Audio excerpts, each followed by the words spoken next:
Informa, con María del Carmen Meléndez Arias. Magazine de temas de actualidad. Arte. Historia. Literatura. Derecho. Cultura. Novedades. Analizados desde los valores y principios del humanismo cristiano. Hola amigos, aquí una semana más en Forma. Aquí a mi derecha, como ya es habitual, don Francisco Vela. Buenos días. Que hoy nos vas a hablar de... A ver, cuéntanos.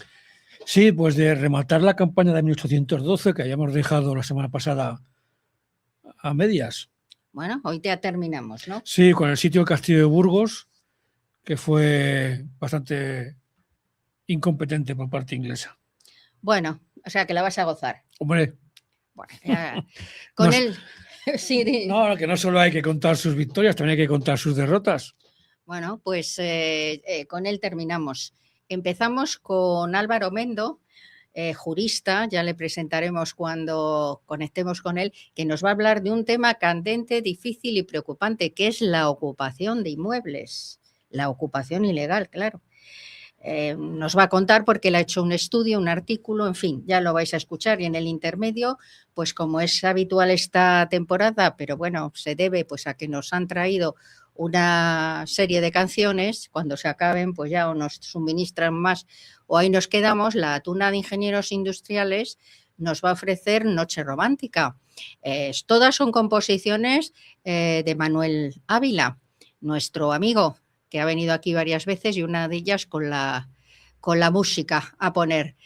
Y ya nada más, ahí tenemos a don Eduardo, nuestro técnico, nuestro jefe, al que saludamos afectuosamente. Y ya comenzamos sin más.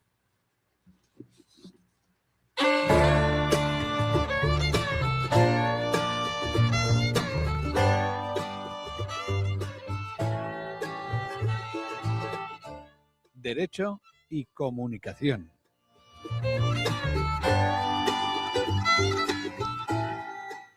Como os he dicho, por ahí debe de estar Álvaro Mendo. Álvaro, ¿estás por ahí? ¿Qué tal?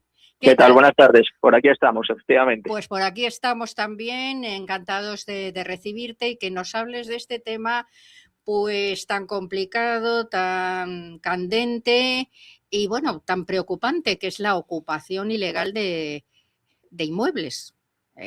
Yo creo que nos vas a dar unos consejos y vas a dejar las cosas claras. Hay que decir que Álvaro es jurista, es doctor en Derecho, se dedica a la docencia como profesor titular de Derecho Penal, es un investigador riguroso y además es abogado. Del tema que hoy nos ocupa, que es la ocupación, tiene un escrito, se lo ha publicado hace muy poco, un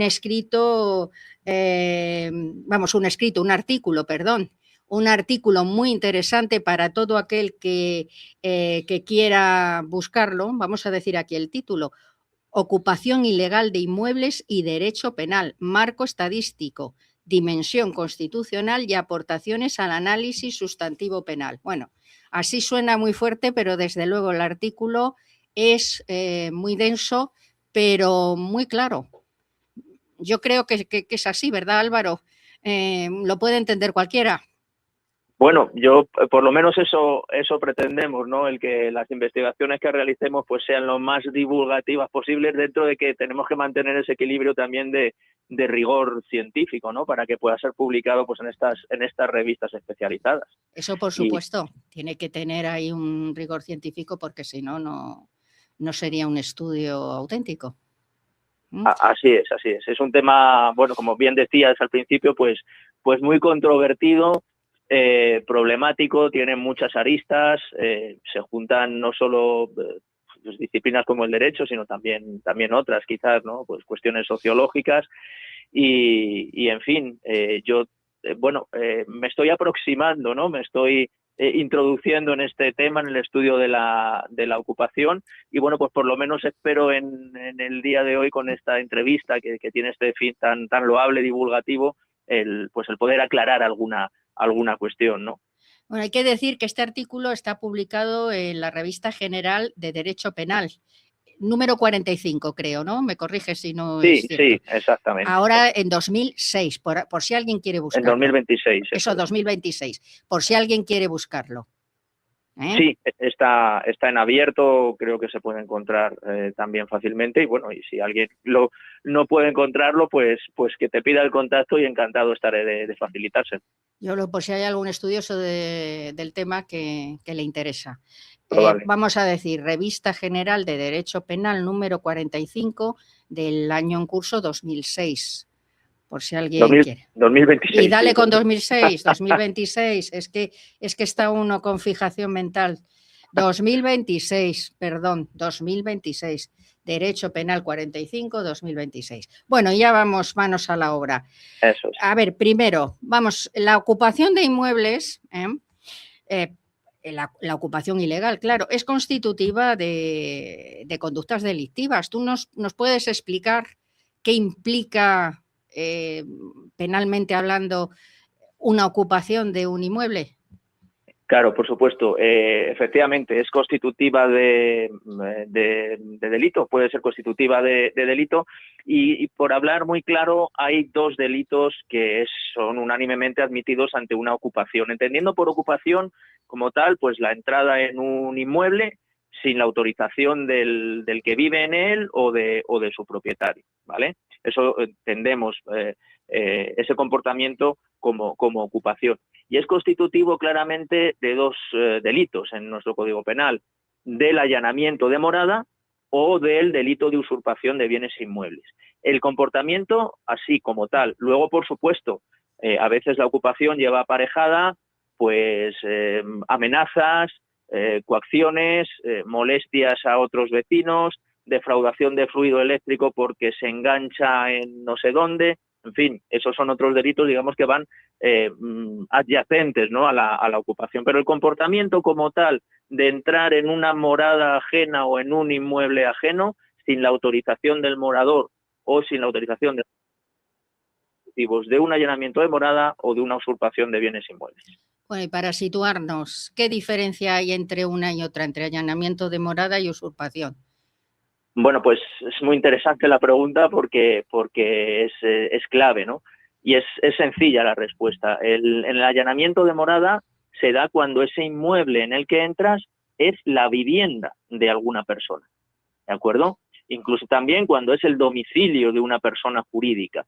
Eso es el allanamiento de morada, porque se está entrando donde alguien mora, donde alguien lleva a cabo su vida diaria y bueno, pues todas las acciones derivadas de su derecho a la privacidad y a la intimidad. Ese es el allanamiento de morada. Y quiero apuntar también que la jurisprudencia viene aclarando desde hace tiempo que se entiende también por morada la segunda residencia.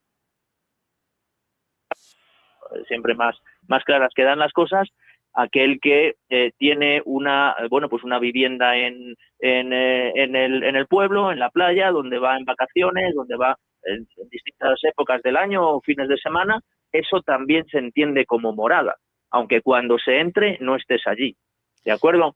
Y luego la usurpación, pues es la entrada en un inmueble, pero que no constituye morada. Por ejemplo, pues el caso, pues una persona tiene un piso que ya no vive allí y lo tiene a lo mejor para alquilárselo a alguien, pero no está alquilado. O tienes un almacén donde estás guardando pues productos relacionados con tu trabajo o con tu negocio, ¿vale? Son inmuebles que no se están utilizando como morada. Y en ese caso entramos entonces en el delito de usurpación. Muy buena la puntualización de la segunda vivienda, porque es una idea generalizada que la segunda vivienda pues no es morada, vamos a decirlo así. Eso la gente cree que por ser segunda vivienda pues que eso no es morada de nadie, o sea que lo has puntualizado muy bien para que quede claro que esa segunda vivienda de vacaciones en la sierra, en la playa, en el pueblo, donde sea, pues también es morada. O sea, está muy bien esa... Efectivamente, sí. Además es una cosa que antes, bueno, hubo un tiempo, ¿no?, en la jurisprudencia, hace unos cuantos años, o en el derecho en general, que no quedaba claro, era un poco vacilante, a veces sí, a veces no, pero yo, por lo que conozco, pues a día de hoy es bastante unánime que es una segunda, que es vivienda, a los efectos de ser constitutivo de un allanamiento de morada. Bueno, en la ocupación, el que ocupa siempre alega una serie de derechos, que tiene derecho a la vivienda, que es una persona vulnerable. Yo en mi trabajo de despacho me he encontrado personas que a lo mejor, pues bueno, tienen una situación no de ocupación, pero sí irregular en el inmueble donde viven. No vamos a explicar aquí porque tengo un caso en concreto, pero que es muy lioso y tardaríamos, que ocuparíamos todo el tiempo que tenemos disponible y no merece la pena. Eso es lo que alega el ocupa, que tiene derecho a la vivienda, que es una persona vulnerable. Muchas veces esa vulnerabilidad, digamos, que no es tan clara. Pero claro, hay otros derechos ahí, que son los del propietario, como el derecho a la propiedad, o bueno, el derecho a que nadie, digamos, que invada tu casa ilegalmente y sin tu autorización. ¿Cómo se conjugan todos estos derechos que colisionan? Que claro, hay una figura que es la colisión de derechos. Todos tenemos derechos y tenemos que ejercer nuestro derecho, pero sin perturbar ni colisionar con el derecho del otro. Así es, pues es la pregunta del millón, Carmen. A ver. Porque efectivamente hay varios derechos que están aquí conjugados en colisión, ¿no? Tenemos el derecho a la propiedad privada, artículo 33 de nuestra Constitución, que efectivamente pues es un derecho que tiene pues evidentemente el propietario, ¿no?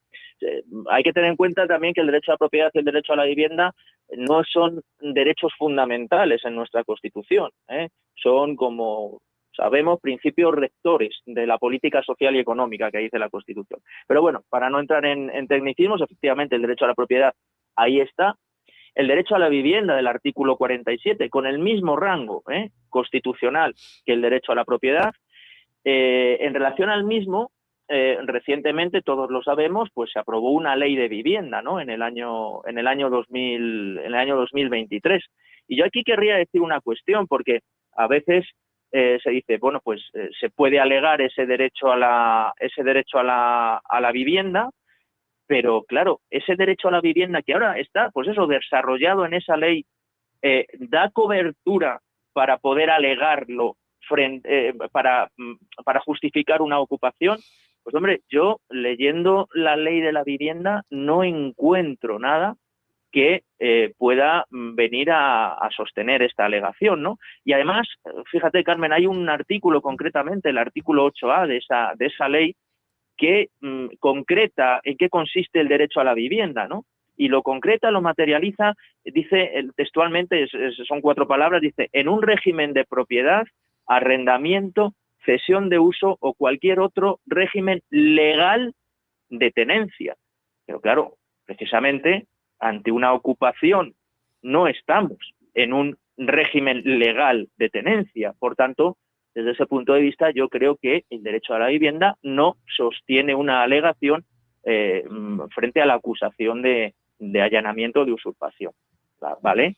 Luego, el derecho a la inviolabilidad del domicilio, pues quizás es la madre del cordero en todo esto, porque, claro, se alega en ocasiones la inviolabilidad del domicilio para que no se pueda entrar a desalojar, ¿no? Esa inviolabilidad del domicilio que pretendidamente tienen que tener esos ocupas, o se considera que tienen esos ocupas. Y es cierto que si repasamos un poco la jurisprudencia constitucional y vemos cómo interpreta el concepto de domicilio, que es donde se realiza la vida privada, etcétera, y si estas personas empiezan a realizar una vida en esa vivienda o en ese inmueble, pues efectivamente podríamos llegar a la conclusión de que tienen derecho a la inviolabilidad del domicilio, ¿no? Y claro, pues esto a la opinión pública le llama la atención. Y yo creo, aunque esto puede ser una opinión personal, quizá de sentido común, no muy jurídica, pero claro, ¿cómo podemos reconocer una inviolabilidad del domicilio a quien precisamente ha allanado un domicilio o a quien, en el caso de la usurpación, ha cometido un delito de usurpación? Y sin embargo le estamos dando o reconociendo ese derecho a la inviolabilidad del domicilio, ¿no? Es un poco un sinsentido. Pero bueno, ahí está. y precisamente por eso, porque se reconoce ese derecho a la inviolabilidad del domicilio, pues es necesario tener una autorización judicial, ¿no?, para poder entrar. Claro, ¿cuándo se puede entrar en una morada ajena o en un inmueble ajeno? Lo dice el propio artículo 18 de la Constitución. En caso de delito flagrante, que te consienta la persona que está ocupando en ese momento el inmueble o por autorización judicial, ¿eh? Y ahí es donde quizás viene a colación una cuestión que es interesante, no sé si la preguntarás o no, que es el tema de las medidas cautelares. No, ¿no? ahí vamos. A ver cómo se conjuga, todo eso. Y luego el tema, efectivamente, del estado de necesidad, la vulnerabilidad. Mira, el estado de necesidad, y no me voy a entretener en ello por no entrar también en tecnicismos, pero podemos decir que por regla general no es admitido por nuestros tribunales la alegación de estado de necesidad frente a una ocupación o a un allanamiento. ¿De acuerdo? Eso es prácticamente unánime, ¿vale? Y en cuanto al tema de la vulnerabilidad, pues desde luego hay que tenerla en cuenta, España pues es parte, ¿no?, de convenios internacionales donde pues, se tienen en cuenta determinados derechos, como no podía ser de otra manera, fundamentales, y eso pues de alguna manera hay que tenerlo en cuenta, por supuesto, porque podemos tener ocupaciones o alguna ocupación que efectivamente pues pueda ser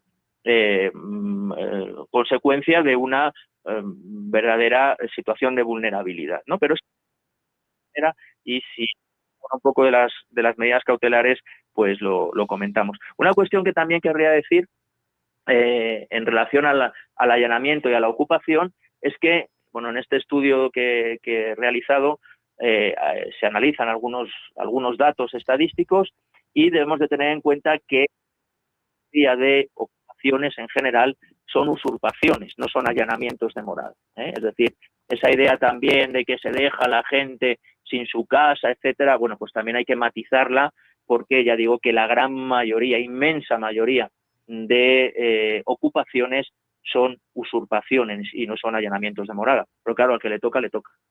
Sí, le toca y claro, es lo suyo. Yo el tema de las cautelares es que me parece muy importante que lo expliques, porque vamos, yo como jurista, claro, yo no me dedico a penal ni a estos temas, pero claro, las cautelares pues están ahí y yo creo que sí deberían de funcionar. Esto es una opinión personal que por supuesto tú como experto en este ámbito, que además eres abogado en ejercicio y seguramente te habrás llegado al despacho pues algún tema de estos, pues tú puedes rebatirme, pero yo creo que las medidas cautelares no funcionan demasiado bien, vamos, o todo lo, digamos, lo rápido que debiera de ser. No sé, tú explícanos por qué o hay esa sensación de que ese procedimiento no se aplica adecuadamente. Explícanos por qué, a ver qué dificultades hay o qué problemas hay. Yo, vamos a ver, creo que también esa idea está asentada en la opinión pública y yo, a ver, particularmente aquí en Ávila, por ejemplo, pues no es habitual, ya haya tenido conocimiento de supuestos de ocupación, por tanto no he tenido ninguno concreto, pero yo creo que es una opinión que hay que matizar, ¿no? Precisamente estoy también preparando un segundo trabajo para el año que viene, donde quiero pues recoger la opinión de determinados operadores jurídicos acerca de la eficacia o no de esas medidas cautelares, ¿no? Pero por lo que voy viendo, yo creo que hay un procedimiento muy claro para la adopción de medidas cautelares. Y fíjate, si simplemente entras en los que sean abogados o juristas nos entenderán, en CENDO, ¿no?, en la base de datos de jurisprudencia, que es accesible a todos y por ver una actividad práctica, y buscamos en penal autos de audiencias provinciales en el periodo 25-26 y ponemos en la búsqueda también medidas cautelares y usurpación, me atrevería a decir que el 90 y tantos % son autos que están avalando la adopción de medidas cautelares por los juzgados de instrucción, y que se han llevado a cabo, ¿de acuerdo? Lo que pasa es, claro, que muchas veces pues oímos, yo a veces pongo también el ejemplo, pues oímos el que ha salido de la cárcel y cuando ha salido de la cárcel ha cometido un delito, pero no oímos los que han salido de la cárcel en permiso y han vuelto a entrar, ¿no? Pues aquí yo creo que pasa un poco igual. Creo que, pues a lo mejor salen los medios de comunicación aquellos casos que se han enquistado, pero no salen aquellos casos en los que se ha denunciado y se ha aplicado la medida cautelar, ¿no? Porque hay, desde el año 2020, una instrucción de la Fiscalía General del Estado, la 1/2020 de 15 de septiembre, que establece claramente un procedimiento para la adopción de medidas cautelares siempre que se den pues los 3 requisitos típicos, ¿no?, de la medida cautelar, que normalmente, desde mi punto de vista, no va a ser difícil de acreditar en un allanamiento de morada o en una usurpación. Esos requisitos son el fumus boni iuris, ¿no?, la apariencia de buen derecho, de tal manera, ese es el primero, que hay que demostrar que eres titular o morador en esa vivienda. No es tan complicado. La propia Fiscalía General del Estado pues hace referencia en esa instrucción a aportar un certificado del registro de la propiedad, por ejemplo, ¿no? O el contrato correspondiente, si eres morador, a lo mejor eres arrendatario de esa vivienda y tienes un contrato incluso registrado y lo tienes en la Cámara de la Propiedad, que lo puedes aportar. Bueno, pues en ese caso, esa apariencia de buen derecho estaría demostrada. El segundo requisito, el periculum in mora, es decir, que el peligro que pueda haber si esa ocupación se va perpetuando, si va pasando el tiempo, pues también es bastante evidente en estos casos que salen, ¿no?, y que nos asustan en los medios de comunicación. El simple hecho de que, pues que no vas a poder, vas a tener perjuicios porque a lo mejor no puedes poner en venta esa vivienda o ese local, no lo puedes alquilar, o porque resulta, como he visto un caso no hace mucho, había que hacer reparaciones porque estaba pues en condiciones de habitabilidad un tanto deterioradas y por tanto era necesario llevar a cabo una reforma. En fin, hay un peligro, ¿no? Yo creo claramente en estos casos en los que si no se actúa, pues va a haber un peligro, un perjuicio para el morador o para el propietario, y no digamos un allanamiento de morada. Evidentemente el periculum in mora está clarísimo, Si a ti te entran en tu vivienda, pues evidentemente cada hora que pasa te está perjudicando un derecho fundamental, un derecho constitucional, como es el derecho a la vivienda, ¿no? Y por supuesto uno fundamental, que es el de la inviolabilidad del domicilio, Y por último, la proporcionalidad es el tercer requisito que se debe de mirar a la hora de establecer una medida cautelar, pues proporcionalidad en el sentido de que pues no se quiebren derechos fundamentales, por ejemplo, del ocupante, pero que al mismo tiempo se protejan los de la víctima. Y los de la víctima, pues por las razones que hemos dicho antes, están muy claros. Y a lo que iba en relación a los derechos fundamentales del ocupante, pues tenemos como esa instrucción de la Fiscalía General del Estado clarísimamente hace referencia a que se avise a los servicios sociales para que sean ellos los que pues adopten las medidas que tengan que adoptar de alternativa habitacional o de acogimiento de esos ocupantes. Pero desde luego lo que yo en mi opinión creo que no se puede hacer es hacer recaer en el propietario o en el legítimo morador el que a una persona no se le haya podido dar vivienda o un techo, etcétera, ¿no? Yo creo que esos son los poderes públicos que tienen que resolverlo y por tanto los servicios sociales actuar de la manera que sea. Pero en definitiva el propietario, el morador, creo que va a poder acreditar sin demasiado esfuerzo esos 3 requisitos de apariencia de buen derecho, de peligro para sus intereses si se perpetúa la ocupación o el allanamiento, y la proporcionalidad, teniendo sobre todo en cuenta contar con los servicios sociales para esa alternativa habitacional, o que se tomen las medidas necesarias para poder acoger a esas personas. Lo has explicado estupendamente y muy claro. Muchas veces yo creo que se producen situaciones, también se les da, digamos, que mucha difusión en medios de comunicación, no siempre explicados técnicamente pues de una forma adecuada. Eso ocurre mucho con el derecho, no con este tema, con todos. Se explican de una manera sensacionalista y claro, pues vamos, hay ahí ciertos datos o cierta información que se transmite que no es exacta. Y desde luego con tu explicación queda desmontado, pues bueno, el tema de las cautelares a nivel, digamos, vulgar no se conoce, nadie piensa que hay eso.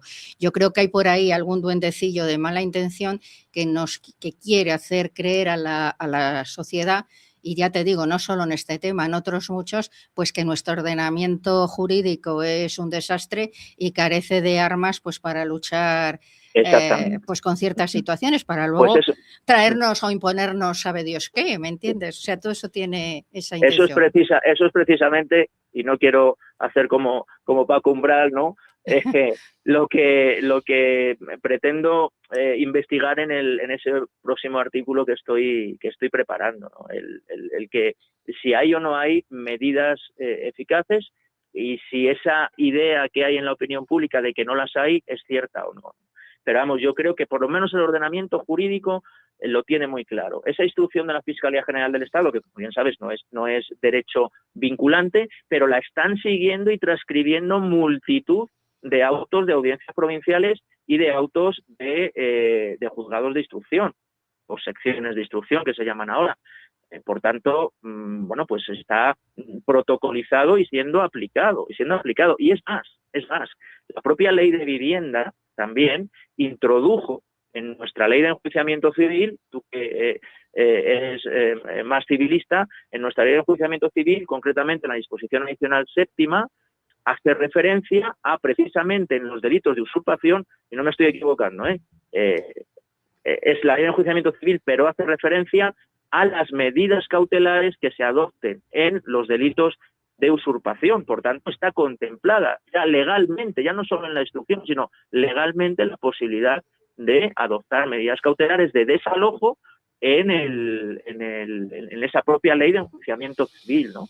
Y hace referencia, por supuesto, a oficiar, a avisar a los servicios sociales de cara a las personas vulnerables que puedan encontrarse allí y, por tanto, poder coordinar el desalojo con una atención a esas personas vulnerables, pero que el propietario o el morador pues pueda recuperar su vivienda y pues ejercer su legítimo derecho, ahora sí, a la inviolabilidad del domicilio. Clarísimo. Bueno, y tú para terminar, ¿qué consejos legales? Porque aquí estamos hablando desde el punto de vista legal. No vamos aquí a aludir a procedimientos ilegales o sospechosos de ilegalidad. No, aquí nos sometemos a la ley, al imperio de la ley, para eso somos juristas. ¿Qué consejo darías tú pues a alguien pues que bueno, pues que tiene la ocupación de un inmueble de su propiedad, o para evitar la ocupación, si se puede evitar? Y desde luego, pues yo el primer consejo que doy es que ante el primer indicio, sensación o comprobación, como quieras, de que nuestra casa o nuestro almacén o lo que sea, nuestro inmueble, en una palabra, ha sido ocupado, pues acudir a un profesional experto en la materia que nos aconseje y que dirija ese asunto. O sea, la dirección técnica es muy importante, que esté bien orientada. Yo siempre digo eso, no por ahorrarse un dinero, pues no acudir o acudir a lugares inadecuados que a lo mejor son más baratos o gratuitos, pero lo barato sale caro. Claro, efectivamente. A ver, consejos para evitar la ocupación. pues como abogado no sabría dar ninguno para evitarla, ¿no? Para eso a lo mejor como ciudadano podría decir, pues oye, a lo mejor ponte una alarma o vete tú a saber, ¿no? Como, oye, para que no me roben en el metro, pues mira, lleva la mochila por delante, con los brazos por encima. Precaución, vamos a decir claro, precaución. Precaución, oye, pues que tengas las medidas de seguridad en tu propia vivienda que puedas, ¿no? Las mayores. Después ya, ahí ya sí, pues bueno, pues como jurista, pues desde luego, aparte de lo que tú dices de consultar a un profesional, desde luego que se tarde lo menos posible en acudir a la policía, porque como digo, esta instrucción de la Fiscalía General del Estado deja muy claro que una de las formas de iniciar el procedimiento, y el más rápido y el menos costoso, es acudir a la policía.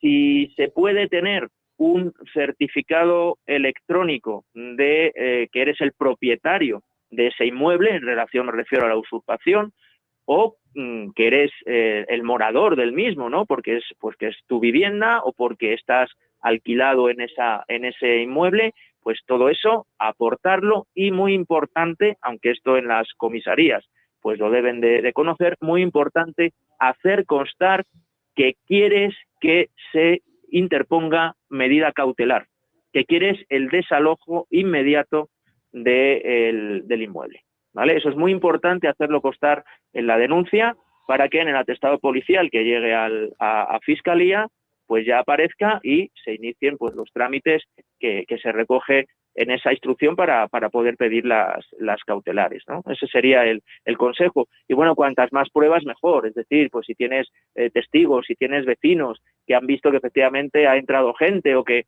no sé, todo lo que sea posible, aportarlo a la policía, no esperar a que a llegar a la policía y te diga, traiga usted, no, vamos a llevarlo ya, ¿no? Y vamos a ir ganando tiempo.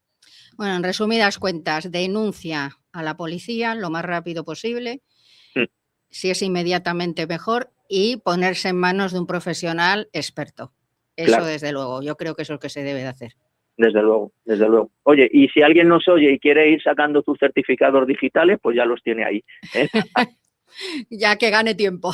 Exactamente. Que el tiempo en derecho es muy importante. El tiempo en derecho es oro. El tiempo es oro, pero el derecho más. En general, exacto. Oye, Álvaro, pues yo lo que quiero pues es que sigas con ese segundo artículo, que tenemos que esperar un año, pero bueno. Más o menos. Pero bueno, según vaya avanzando la investigación, pues a ver si nos cuentas alguna cosilla. Sin problema. Porque vamos a ser interesantísimo. Y vas a desmontar ahí una leyenda urbana. Vamos a ver. Yo creo que sí.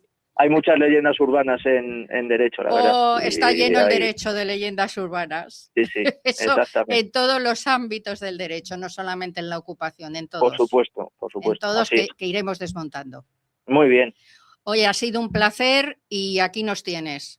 Muy bien, pues muchas gracias, Carmen, por darme voz y por dar voz también un poco a la investigación, ¿no? Que no se quede ahí guardada en un cajón y en una revista y bueno, pues que lo pueda conocer la gente y si puede ser útil de alguna manera, pues esa es nuestra labor también desde la universidad. Sí, tenemos que divulgar el conocimiento porque es muy importante y el derecho pues tiene que ser divulgado y hay que, digamos, que hacer ver a la gente ajena al derecho, que el derecho es parte de nuestra vida, el derecho está presente desde el crítico momento que nacemos, incluso antes de nacer, ya el nasciturus, el concebido no nacido tiene unos derechos ya, por estar ahí, y hasta que fallecemos. Estamos realizando actos jurídicos continuamente durante toda nuestra vida con unos efectos.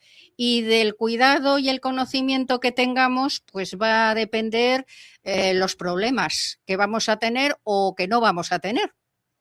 Eso es así. Exactamente. Así el grado en Derecho es una carrera muy práctica, con mucha aplicación en la vida real, a pesar de lo que se pueda decir por ahí. Exactamente. Y ese es el deber de los profesionales del derecho, de los profesionales jurídicos, cualquiera de ellos, en donde esté, o sea, notarios, registradores, profesores de universidad, fiscales, jueces, abogados, procuradores, todos, es precisamente estar en esa labor y en ese empeño. Así es. Venga, Álvaro, un abrazo. Un saludo, un abrazo. Un abrazo y fue un placer. Igualmente, hasta luego. Adiós. Adiós, adiós.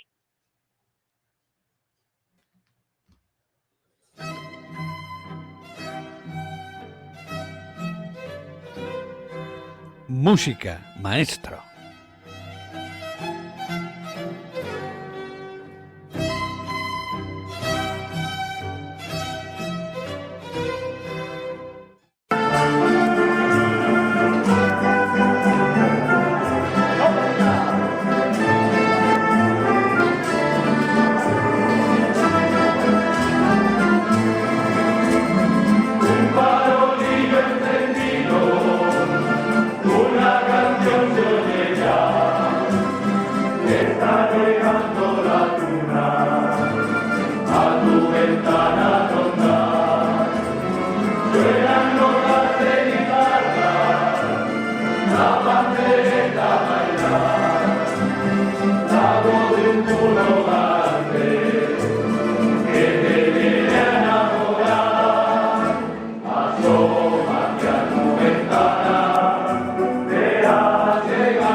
El baúl de nuestra historia. Bueno, y abrimos el baúl para volver a 1812 y terminar ese año que al parecer fue muy importante. Efectivamente, fue un A ver, año, cuéntanos. pero fue como otras campañas de la guerra, fue un año que empezó muy bien y acabó fatal. Habíamos dejado la semana pasada... Vaya, yo creía que íbamos hoy con otra victoria. No, hoy toca lo Yo contrario. digo, la semana pasada Arapiles, pues hoy otra cosa. Arapiles fue la semana pasada, que lo contamos, una victoria incontestable e indubitable de Wellington, donde demostró muy por encima de lo que es las campañas peninsulares y luego la de Bélgica, que lo suyo era el campo abierto, la batalla campal. Tenía una habilidad fascinante para buscar el momento y el lugar adecuado para presentar batalla, para desplegar y para resistir el envite francés, siempre como un toro bravo, y luego aplicar y encontrar los puntos débiles. Arapiles para mí es muy por encima de Vitoria o de Waterloo la batalla que lo encumbra como general. ¿Qué ocurre? Que una vez vencida la resistencia francesa y una vez dueño del campo de batalla, como ocurre con otros muchos generales, se encebolla. Se encebolla porque no es capaz o no sabe o no quiere, quién sabe, aplicar un poco el concepto estratégico, que es perseguir al enemigo batido de una manera efectiva y sencillamente aplicada. Y aunque le persigue con una pequeña fuerza, hace que el ejército de Portugal se penetre en Castilla, siga su camino y se quede al amparo del ejército del norte que está en las provincias de Vascongadas y demás. Wellington, en vez de seguirle, lo que hace es sencillamente decidirse por la parte demagógica, la parte, digamos, más popular de la guerra, que es ir a Madrid. Madrid ha quedado libre de franceses porque el rey José a mediados de agosto ha abandonado la capital, camino de Valencia, a reunirse con el mariscal Soult, que también ha abandonado el sitio de Cádiz y Sevilla y se ha ido también a Valencia, donde se reúne una masa de maniobra impresionante francesa con los ejércitos del centro de José, el del sur de Soult y el de Levante de Suchet. Son casi 70.000 hombres, todos veteranos, todos fogueados, que lo que hacen es reorganizarse en Levante y, aunque muy despacito para lo que yo pienso que sería efectivo, replantearse un poco el contraataque. Wellington en Madrid se dedica, pues eso, a ir de fiesta en fiesta, de palacio en palacio, y no se percata que ese tiempo que permanece en Madrid está regalándoselo a los franceses, que les da tiempo que en Burgos, donde hay un poderoso castillo fortaleza, se reorganice, lo refuerce, lo arme y lo aliste con una tropa decidida. Burgos en aquella época era una pequeña ciudad que, al amparo del castillo fortaleza y del Cerro San Miguel, pues no era muy grande, pese a que había sido capital de Castilla y cuna de los condes y reyes de Castilla. No era una ciudad grande, pero era una ciudad estratégicamente situada en el camino de Francia.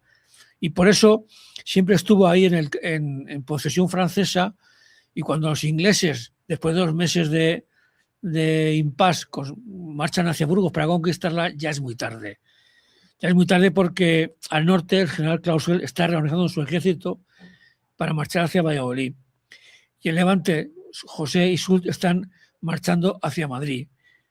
Todo es una especie como de conjura que se crea y se organiza en contra de Wellington, que yo, desde un punto de vista personal, no acabo de entender por qué a mediados de septiembre, ya con la premura que tiene eso de los ejércitos franceses del norte y del sur, pues lo suyo habría sido, pues siguiendo su costumbre, pues haber marchado hacia Portugal directamente. ¿Por qué se empeña en atacar Burgos? ¿Piensa que va a conquistarla fácilmente en un golpe de mano? ¿Piensa que eso hará que los franceses se replanteen la campaña? Pero es que no, es que todos los indicios le comunican todo lo contrario. ¿Qué habría pasado si conquista Burgos? Pues posiblemente la habría tenido que dejar a renglón seguido, porque se habría visto cercado y cortado por los franceses. Con lo cual, no acabo de entender la posición de Wellington y sobre todo la instructicia por atacar Burgos. El caso es que la ataca, los franceses se defienden con decisión, y a cada asalto inglés, muy al estilo medieval, ¿sabes? Con escalas y todo, bueno, para asaltar las murallas, pues le sigue un contraataque francés que echa por tierra todo el esfuerzo británico. Son varios los asaltos que hace, todos fracasados. Son varios los contraataques que hacen los franceses, que incluso hacen 2 salidas durante el mes de octubre con gran éxito. Y estaba claro que la operación en sí mismo era un fracaso, que la operación en sí mismo era innecesaria, y que el sitio estaba llamado al desastre. Aguanta hasta el 21 de octubre. Wellington, no sé por qué tiene toda esa decisión o esa idea de que puede hacer un milagro, pero el 21 de octubre se da cuenta de que no hay que hacer nada. O sea, Burgos no va a caer, el castillo fortaleza es poderoso, es de recios muros, que ni siquiera con un tren de batir importante habría sido capaz de abatir. Además, la incompetencia de sus ingenieros, la poca decisión por los ataques, pues acaban en un fracaso total. Creo casi que en proporción a la fecha y a los ataques, casi tiene más repercusión y más bajas en Burgos que en los arapiles. Y lo que no entiendo es por qué no, con las divisiones que no han combatido en Arapiles, que son un par de ellas, o que están frescas, no ha perseguido a los franceses a renglón seguido. Son cosas que solo Wellington podría explicarlos y que no va a hacerlo ya. El caso es que, no está aquí, claro. El caso es que a finales de octubre levanta el sitio y pues marcha como siempre hacia Portugal. Portugal, que es el refugio del, como digo yo, es el refugio del incompetente, porque al inicio, el buen inicio de la campaña de los Arapiles, le sigue el mal desarrollo del sitio, y ya lo que ocurre a partir de ahí es, como siempre, una carrera contra el reloj para llegar a Portugal lo antes posible, antes de que sea cortado por los franceses. José, después de haber dejado Madrid a mediados de agosto, entra de nuevo en Madrid en noviembre, con la desilusión y la decepción de los madrileños, que pensaban que ya estaba todo ya cumplido. Pero no solo eso, o sea, todo lo ganado en ese verano del año 12, Salamanca, Valladolid, Palencia, Madrid, todo se pierde de nuevo. Todo se pierde de nuevo porque los ingleses ya es una carrera para llegar a Portugal y más que así, hacia Rodrigo y Portugal. Y los franceses pues reconquistan todo ese territorio. Los españoles, que apenas tienen ejércitos operativos, pues no pueden ofrecer mucha resistencia. Astorga, que se había conquistado también en julio, pues vuelve a caer en manos francesas. Quiere decir que lo único positivo de esta campaña es que la España meridional, todo lo que es Extremadura, Andalucía, Alicante y Murcia, ya eso sí ha quedado libre de franceses, afortunadamente para el resto de la guerra. Pero todo lo ganado en la parte septentrional es un fiasco total. Ya digo, toda la competencia y habilidad que tiene Wellington para actuar en campo abierto se pierde en las decisiones, porque yo creo que es que el día que en la Academia de Inglaterra que se daba poliorcética, Wellington faltó a esa clase, porque es que si no se entiende qué mala manera de llevar ese tipo de operaciones. Y así acabó el año 1812. Media España libre de franceses, pero la otra media España completamente en manos francesas. ¿Qué ocurre? Que veremos cómo de aquí al final de año veremos el desastre napoleónico en Rusia, y eso traerá consecuencias, porque la retirada horrible que produce desde Moscú hasta Alemania dejará al ejército napoleónico temblando. Y eso hará que... Nunca mejor dicho.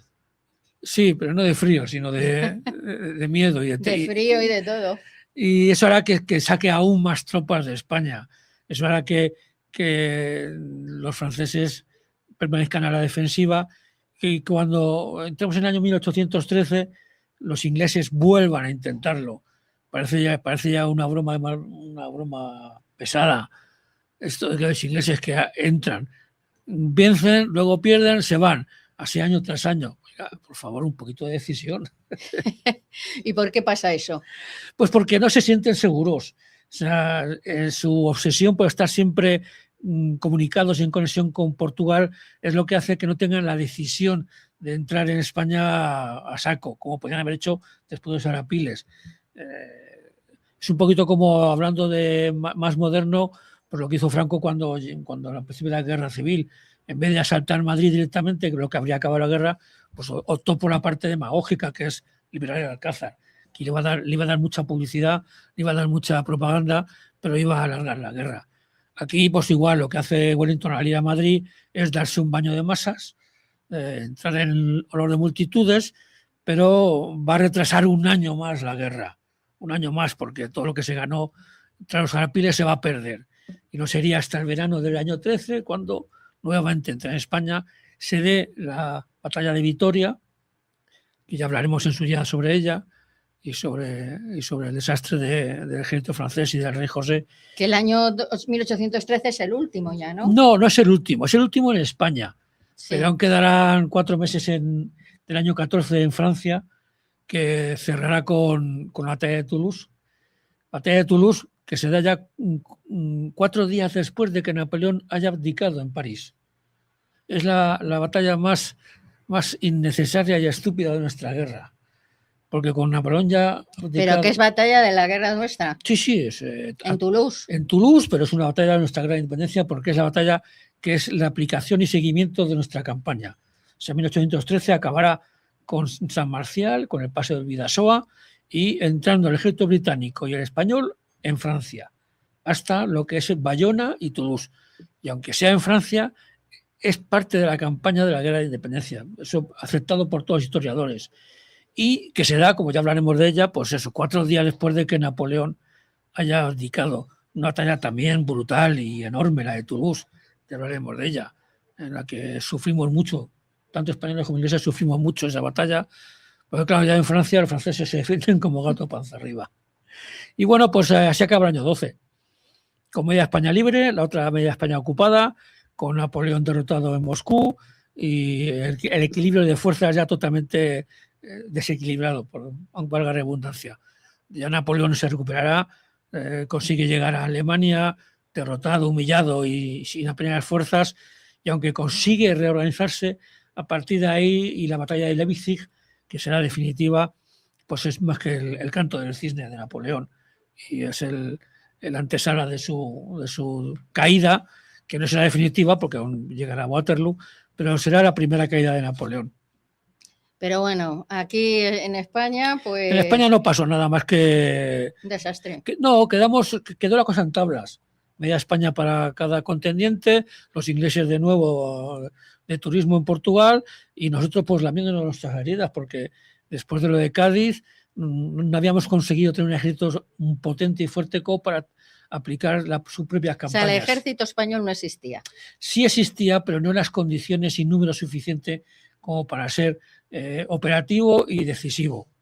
Se dedicaba únicamente a ser, es como decirlo, como el comparsa, como el ayudante, como el que va de secundón con los ingleses, que muchas veces te preguntan, bueno, es que claro, si es que los ingleses no se deciden, no atacan, no toman resoluciones y estamos siempre detrás de ellos, viendo cómo atacan, vencen y luego se van. O sea, no es posible esa actitud. Pero bueno, es lo que pasó y no hay más tutía. No hay más. Bueno, pues ¿qué vamos a hacer? No, esperar un año más. Hay que esperar un año más. Y no, bueno, 1813. Claro, efectivamente. Ya hablaremos. Y luego ya 1814, pues... El fin de estas primeras campañas. Luego ya hablaremos de los 100 días y de Waterloo en su momento. Waterloo, que fue, bueno... El final, ya sí. El final de... Dicen las crónicas que ya estaba Napoleón muy decaído y muy ya cuesta abajo, y que si hubiera vencido en Waterloo habría acabado tan maltrecho su ejército que no habría sido posible ni recomponerse ni reorganizarse. Mucho más cuando ya tanto Prusia como Rusia como Austria volvían a tomar las armas contra él. Bueno, era el mundo contra él. Claro, efectivamente. Entonces Waterloo, yo pienso que perdió, fue brutal. Que hubiera ganado, no habría supuesto mucho cambio. Y Pepe Botella salió corriendo con su equipaje. Pepe Botella salió corriendo porque parte del equipaje lo perdió en Vitoria, pero con lo suficiente como para ser listo y no quedarse en Francia. Viendo la que se mencionaba, no se quedó en Francia y con todo su botín se fue para Estados Unidos. Y allí vivió tan ricamente. Nunca mejor dicho, o sea, literalmente. Tan ricamente con sus cosas. Y estuvo ahí muchos años, hasta que ya muerto su hermano, regresa a Europa y al final acá, ahí están los dos juntitos, descansando en los Inválidos de París. En la tumba de Napoleón, que hay que hacer al lado. así. Que hay que hacer así para... Bueno, lo harán ellos. Yo no he estado ni estaré, pero vamos, tampoco te creas que me importa ni siquiera me preocupa nada. No te preocupa, nada. He estado 2 veces en París y ninguna me ha... No ha sido. No me ha hecho ni falta. Yo no he entrado tampoco en la tumba de Napoleón, Por eso. O sea, que he estado más de 2 veces, pero bueno. Yo conozco gente que tiene de una dedicación y un cariño a Napoleón que me contaba que estando en la tumba que se le caían las lágrimas de emoción. ¿Ah, sí? Sí. Bueno, dice, bueno, ¿españoles? Sí, españoles. O sea, entre los españoles hay una gran cantidad de admiradores y seguidores de Napoleón. Ah, no lo sabía. Ah, sí, pues ya lo sabes. No eres tú, claro. No, yo no. Yo desconecto un poco su parte estrictamente militar de la parte geopolítica, pero no, para mí como español, igual que su hermano José, todos los que le defienden como habría sido un estupendo rey, digo ya, ni hablar, o sea, no, me niego a aceptarlo. Que no te cae bien. No que me caiga bien, es que todos los resultados y todo objetivamente demuestra que José no era competente ni era capaz para gobernar un país como España. Bueno, pues me parece que nos tenemos que ir. Sí, nos está diciendo que nos tenemos que ir. Pues aquí lo dejamos y que paséis una semana estupenda. Y un verano también, ¿no? Bueno, no, nos volvemos a reencontrar la semana que viene. Por eso. Tú no estarás. Ah, sí, tú estás, que nos vamos a Hawái contigo. Ah, bueno, pero conmigo. Contigo nos vamos a. No, en ausencia no, nos vamos a Hawái. Sí. Así es que, venga, que seáis muy felices. Y viva España.